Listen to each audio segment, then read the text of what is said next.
Hello viewers, in this video I will discuss a problem that appears when we open OBB folder in Android device. How to fix this problem? Let's start.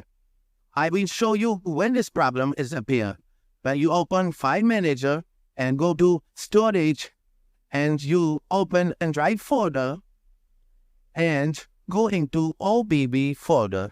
You can see here there is a error message, can't access items. How to resolve this problem? Let's start. Open Play Store and search here Files.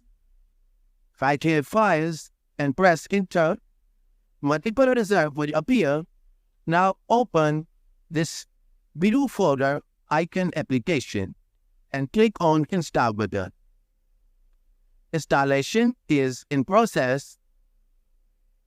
It's done. Now go back to home screen and open the software that we installed currently. Open File Software and go to Android folder. And now check OBB folder.